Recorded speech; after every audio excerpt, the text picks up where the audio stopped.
اچھا اچھا تو علامہ صاحب اس میں ایک دوسرا سوال تھا کہ ایک حدیث کرتاس کے بارے میں کہ جی ایک دفعہ ابن عباس اور حضرت علی مولا علی علیہ السلام نے کہا کہ ہم چلتے ہیں اپنا نام لکھوا لیں اپنی خلافت کے لیے، تو حضرت علی نے منع کر دیا کہ کہیں وہ نہ لکھیں تو پھر ہمیں خلافت ملے ہی نہ. یہ اکثر سنی علماء کوٹ کرتے ہیں کہ انہوں نے نہیں لکھوائی تھی، تو حضور صلی اللہ علیہ وسلم بھی نہیں ان کے حق میں لکھنا چاہتے تھے، حضور صلی اللہ علیہ وسلم ابو بکر کا نام ہی لکھنا چاہتے تھے.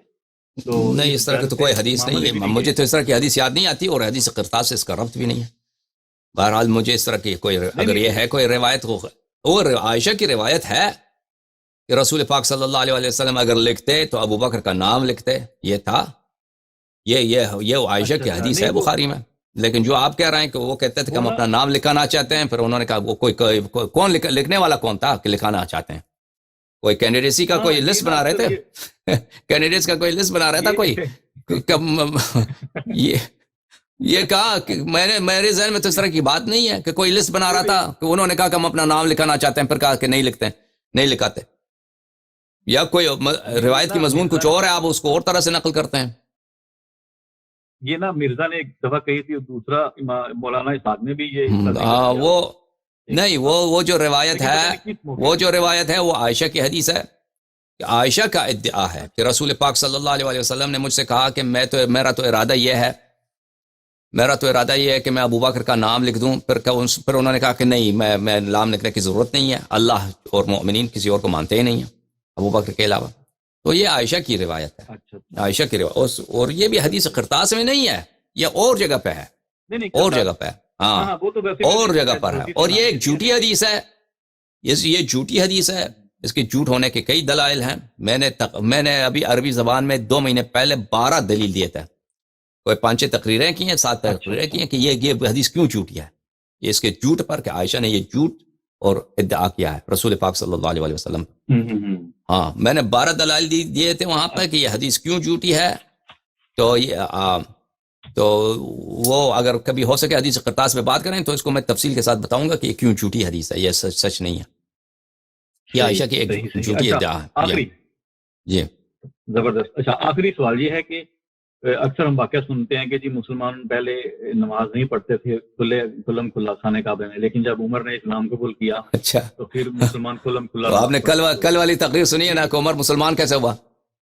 عمر مسلمان کیسے ہوا نا؟ میں نے سنی ہے بالکل. ہاں، تو وہ تو خود اگر واقعا وہ اتنا شجاع تھا، اگر واقعا اتنا ایک شخص شجاع ہے، دیکھیں اتنا وہ دلیر ہے کہ اس کی دلیری کے بدولت مسلمانوں کو جرأت ہے کہ وہ آ کر وہ مسلمان بھر کے کہتے ہیں آؤ کھلم نماز پڑھتے ہیں. ٹھیک ہے نا؟ اگر اس طرح ہے تو وہ خود کے اپنے گھر میں ڈرا ہوا تھا. وہ جب تک اس کافر نے رسول پاک صلی اللہ علیہ وسلم کے بدترین دشمن نے اس کو پناہ نہیں دیا، وہ مسلمان نہیں ہوا. اس نے پناہ دی ہے تو پھر اس نے مسلمان بنایا نا. ہم تو یہ تو پورا واقعہ اس کے اسلام پہ ہمیں شک میں ڈالتا ہے. مثلا ایک شخص جاتا ہے، فرض کریں ایک شخص ہے جاتا ہے، عمران خان کا آدمی ہے، وہ کہتا ہے کہ میں عمران خان کا پارٹی چھوڑ کے نواز شریف کے پارٹی میں جاتا ہوں. تو عمران خان اس کو جانے دیتا ہے؟ وہ تو کہہ دے گا کہ تو نہ جا، تو میرے ساتھ رہ. اب اگر وہ خود عمران خان سپورٹ کرتا ہے کہ تو چلا جا، ہاں ان کے پارٹی میں چلا جا، تو اس کا مطلب یہ اس کو جاسوس بنا کے بھیج رہا ہے. وہ تو اپنے مرضی سے اگر کام کا آدمی ہو، اپنے آدمی، ہاں کوئی اب مثلا کوئی شیخ رشید ہے فرض کریں، شیخ رشید کو عمران خان جانے دے کہ آپ چلے جائیں، کوئی بات نہیں، آپ چاہیں اس کا ساتھ دیں، اس کا سپورٹ کریں، وہ کہیں نہیں کبھی نہیں کرنے دے گا. وہ تو منع کر دے گا اس کو، مگر یہ کہ اس میں عمران خان کی کوئی منفعت ہو. ٹھیک ہے نا؟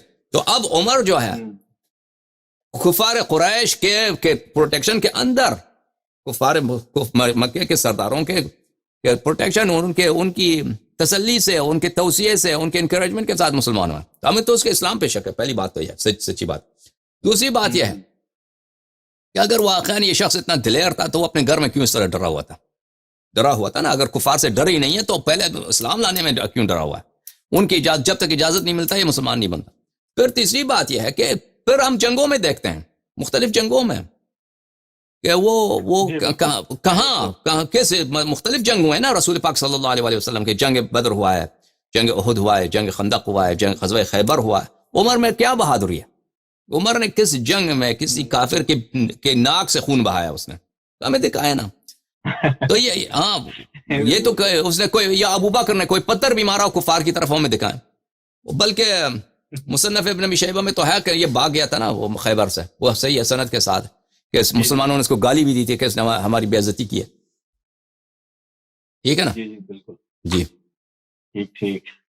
چلیں علامہ صاحب بس یہی. اوکے، بہت مہربانی آپ کی، علی مدد. تو اللہ تعالیٰ آپ کو جزائے خیر دے اور سلامت رہیں آپ. سلامت رہیں آپ، خدا حافظ. جی جناب، السلام علیکم، بات کریں بھائی. ہلو جی جناب، السلام علیکم. جی السلام علیکم اللہ. علیکم السلام ورحمۃ اللہ. Sorry for the disruption. I just want to say to the viewers that don't know you, a lot of false clips they made behind your back. I just want to say that I know you. My father knows your father, and your father was an extremely generous human being. A very good moment that helped so many Afghani Shias in Pakistan when he lived there.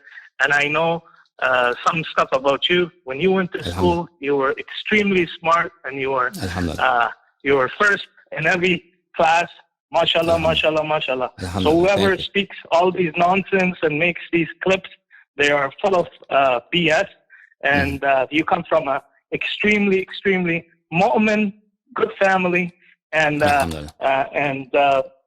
all these clips are fake, and all these Pakistani bhaiyo jo watch karte hain ye channel, Mr. Al-Layari is the most knowledgeable person today we have in the Shia world.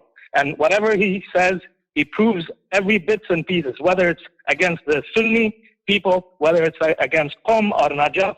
He always speaks with facts. He never says anything from his stomach. So Mr. Al-Layari is amazing. Don't doubt him. Don't fall on those stupid clips that people make. I know Mr. Al-Layari's family, and even wallahi, he doesn't even know me right now. He doesn't know me. He doesn't even know who I am, but I know that he comes from an extremely, extremely mu'min family.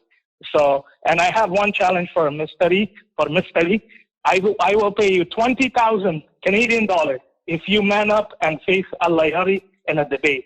If you can come up in a debate with Al-Layari, and if you defeat Al-Layari, I will pay you $20,000, and I will give my number to Mr. Al-Layari, and he will give you the money. Just man up, Mr. E, and come face Mr. Al-Layari in a debate. So we all know that you're knowledgeable. The things, the clips that you go behind closed doors you make, prove it, that you're a Sunni alim. Come debate Mr. Al-Layari. So why are you running away? Thank you so much, Mr. Al-Layari. Sorry, I'm getting nervous. Thank you. Love you. یا علی مدد، یا علی مدد. خدا حافظ. میں اللہ bills you. السلام علیکم، بات کریں بھائی انڈیا. وعلیکم السلام. علیکم السلام ورحمۃ اللہ. بہت مہربانی آپ سے. بات کریں بھائی. جی